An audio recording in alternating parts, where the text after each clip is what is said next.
Enter to the narrow gate, for it is the road that leads to life, and only few finds it. Matthew 7, verse 13 to 14. Magandang buhay mga katiyats. Welcome back sa ating treasure marker analysis. Meron tayong natanggap ditong legit big boulder marker ito. Napakalaki, napakaganda.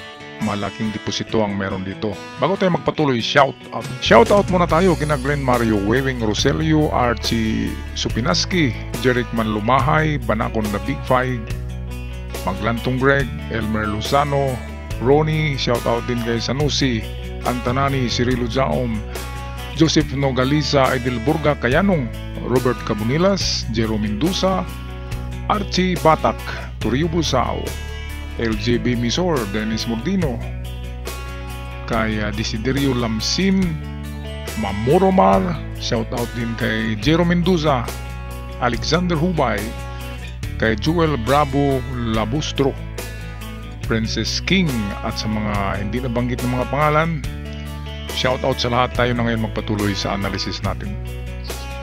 Ito ang 100% merong nakatago na Yama treasure dyan. Kung hindi man sa loob ng bato niyan, ay nandyan lang sa kanyang palibot. Malaking turtle marker, ibig sabihin ay malaki rin na ibinaon. Kaya hindi pwedeng isa lang ang meron dyan. So merong big deposit na nasa unahan yan. Sa tingin ko ang big deposit ay malayo. Yung ulo ng pagong nakaturo doon sa burol. Yung ibabaw ng, yung pinakatuktok ng bundok diyan na malapit. Tingnan niyo yung ulo niya, doon niya nakatingin. So yung hill diyan, yung burol na tinitingnan niya, na sa tingin ko mga 100 meters ang layo. 100 siguro yan o 150 meters. Nandyan ang malaking item. Pero dito, sa loob nitong bato, ay meron yan. Kung hindi man sa loob, ay sa ilalim ng bato, sa baba niya. At ang pangalawa niyan ay mamaya atin i-decode sa ating ilustrasyon kung saan pwede. Okay, kung diyan nakatingin yung ulo ng pagong diyan, yung kwadradong bato diyan, detect nyo rin yan kung meron, kasi meron kayong nakita ko kanina na itong katulad ng detector ko na maliit. So pwedeng makapagbasa yan ng ginto. Ito magandang bato to, parang square siya pero nabiyak. Malaki rin. Pwedeng may laman din yan. Kaya detect nyo ng mabuti ang palibot ng mga bato na yan. Nabiyak siya, yan ay natural na pagkabiyak. Diyan yata nakatingin yung ulo ng pagong. Kung diyan man, ay ito pa oh. Ayan, yung butas diyan, yan ay man-made. Sigurado yan. Kaya meron diyan. Merong item sa lugar na ito. Saan ba ang ulo diyan nakatingin? Diba yun, yung sa itaas. Doon yata nakatingin yung ulo. Dito rin ay mayroon din ito. Kaya ito pala ay general treasure site ito. Malalaking marker, malalaking nakalagay dyan. So yan, bilog. Dalawang mata pala. Dalawang mata yan. Ngayon, tingnan nyo dyan kung saan ang malalim na mata. Yung pinakamalalim na mata ang sundan. Kung saan nakatingin, ang layo niyan, umpisa sa 5 meters. Mamaya atin yan i-decode sa ilustrasyon. So dalawa ang ay may butas pa sa gilid oh. Nakatingin sa malaking bato, kaya pwedeng may laman tong malaking bato. Kung hindi sa loob, meron pa pala sa likod rin ng bato oh. So dito yan sa likod ng bato. Siguradong merong nakabaon sa site na ito mga katiyats. Kaya bigyan nyo lang yan ng ng eksaktong panahon. Huwag nyong madaliin isa-isa lang ang pag-test dig, dahan-dahan lang, parang hindi nagmadali. Kasi kung nagmadali tayo ay madali rin tayong ma-frustrate. Kaya relax lang, parang parang naglaro lang ng basketball. Relax lang, oh. Huwag yung palaging nanigurado. Kasi pag nanigurado tayo, ay hindi na yan ibibigay sa atin. Okay, so magandang site. Sana walang mga marites dyan para malaya kayong makapag-ukay dyan. Okay, so meron tayong dalawang big boulder marker dito. Yung higanting pagong at itong bato na biyak na mayroong dalawang mata sa unahan niya. At meron pang isang mata nakatingin sa malaking bato. At sa likod pala ng bato na yan ay meron ding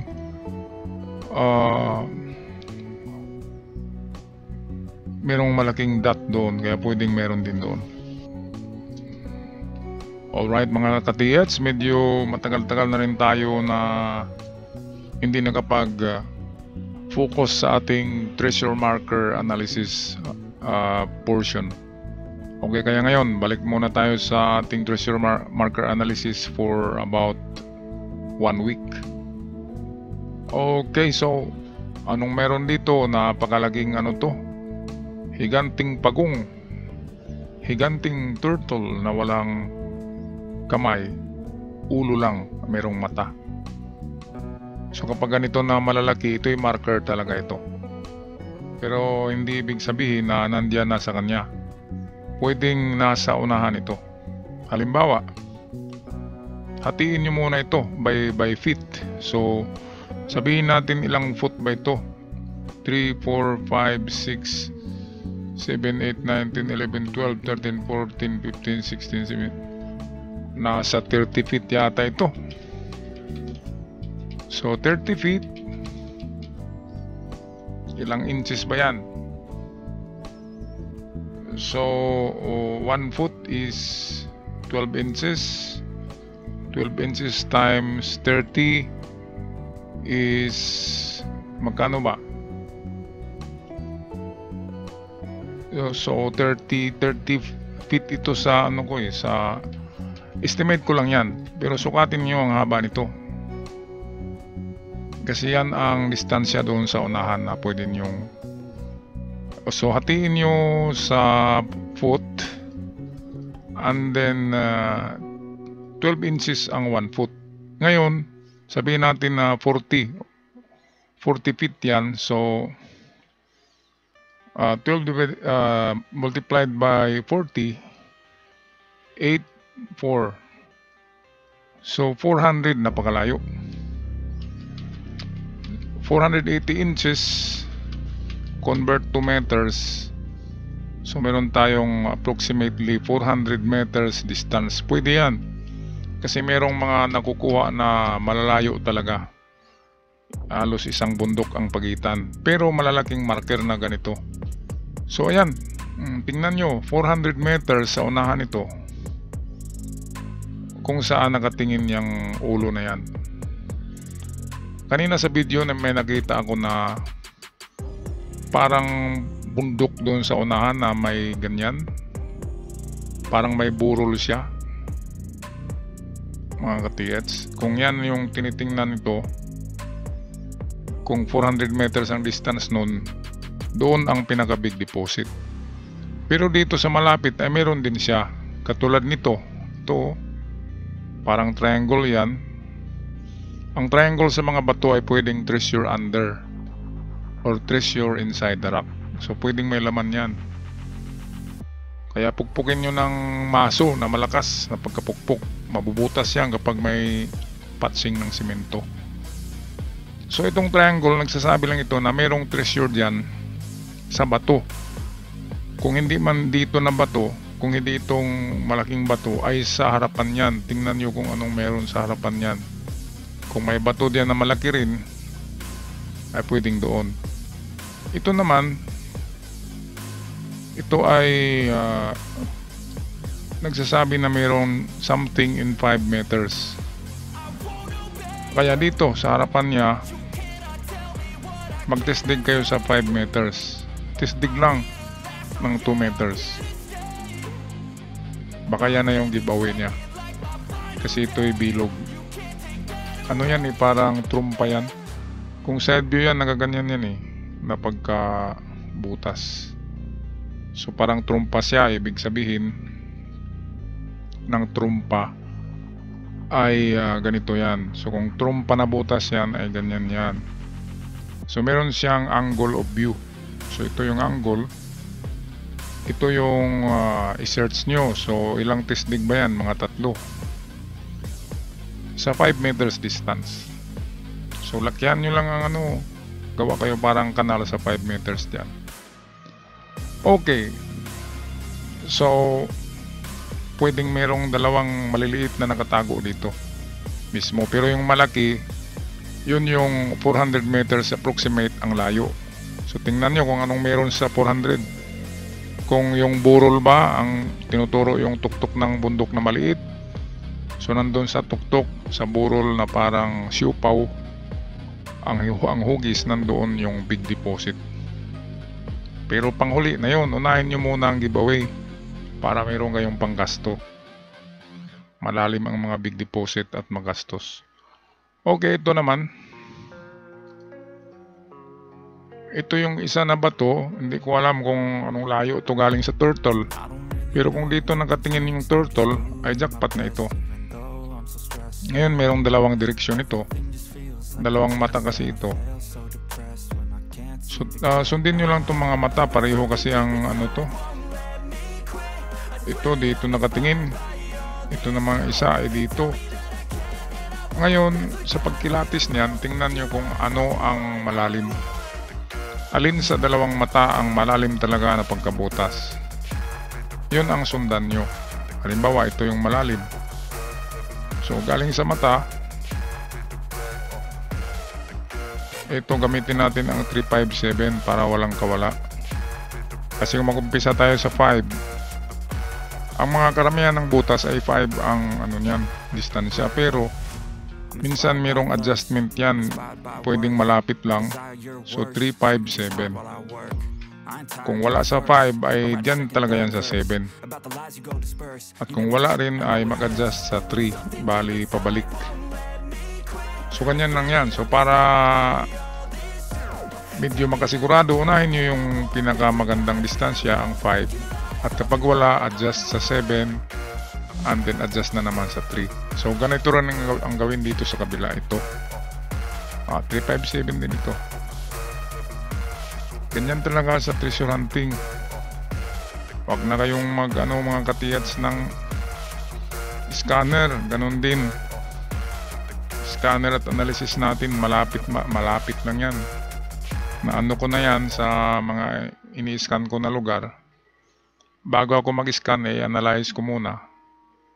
Kunti lang ang mga diferensya. Minsan nasa 3 meters lang, minsan 2 meters. Pinakamalayo na yung 5 meters sa mintis ng ating mga analysis. Basta't merong marka. Kaya kung analysis lang tayo ay pwede tayong makakuha, pero laki-lakihan nyo talaga ang opening ng hukay nyo. Kung pwede 3 meters, 3 by 3 meters. So 3 meters, that is 9 feet, 9 by 9 feet. Ganyan ang mga opening, malalaki yung kasya ang 2 tao sa loob. Kasi magmintis talaga dahil analysis lang, hindi tayo maka-pinpoint. Pero kapag may scanner, ma-pinpoint siya.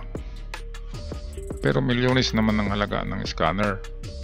So bakit bibili pa kayo ng scanner kung meron na kayong 1 million? Huwag nyo nang ibili. Negosyo na lang. Magnegosyo na lang. Okay, basta ang ating analysis ay plus and minus error lang yan sa scanner. Nasubukan ko na dahil meron na tayong scanner na Proton, at bago ko i-scan, analyze ko muna yung site, at minsan nga ay tumpak na tumpak ang analysis sa detection ng scanner. Pero karamihan talaga medyo may distansya siya. Pero hindi gaanong malayo. Kaya kung backhoe ang gagamitin, ay tatamaan talaga. Okay, so ito. Napakaganda yan. Yan ay mata, dalawang mata yan. So, ang ibig sabihin niya nasa harapan pero sundan nyo ang mga mata.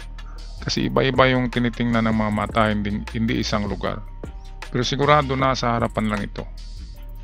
So, probable design, design distance, ang distance dyan, yung sinabi ko kanina, 357, 5 ang unahin na test dig.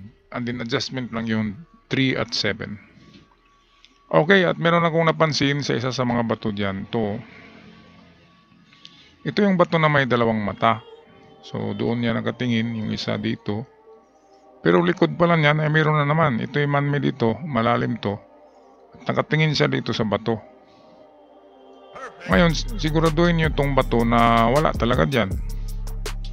Gamitin yung Minelab nyo dyan, gamitin nyo ay inch by inch talaga ang pagdetect niyan. Huwag nyong madaliin. At kapag nag-steady sa ginto yung ring na icon, sing-sing, kung nag-steady doon, tsaka masuhin nyo. Lakasan nyo pagmaso para mabutas kung simento. Pero kung wala dito mga katits, wala sa loob ng bato, ay dito yan sa kanyang likod, ay sa likuran. Ito tingnan nyo ito kung perfect square ito. Yan ay sign ng treasure box. Kaya tirahin nyo ito dito, baka nandyan. At kung wala, ibig sabihin treasure box lang siya na sign. At wala dyan, ngunit nandito. Ito yung last pointer niya. Ang Hapon kasi hindi yan naglalagay ng isang marker na nagturo kaagad. Pinapasa-pasa niya sa ibang bato para maguluhan talaga tayo. Swerte lang kung ang magitan nating bato ay yung pinaka last pointer. Kasi 2 beses, 3 beses yan na pinagpasa-pasa ang sign sa ibang bato. Katulad nito, meron sign dyan, pinasa niya sa malaking bato. Ito, sign ito, and then pinasa niya dito. And then kung tingnan nyo, meron pala sa likod ito. Kaya ito naman ay dito na naman yan. Okay, kaya kung meron kayong dowsing or mga pendulum, makapag-detect kasi ng malalim yan. So, detect nyo. Kung wala, 357 pa rin. 3, test dig yan, 5, and then panghuli 7. Yan, kung saan nakatingin tong mata na ito. Okay, good luck sa inyo mga katiyats. Legit site, legit treasure marker yan. At maganda yan. Sana pagpalain kayo ng Diyos. Balitaan nyo lang ako kung anong maganda. Ako'y magpaalam na. God bless us all.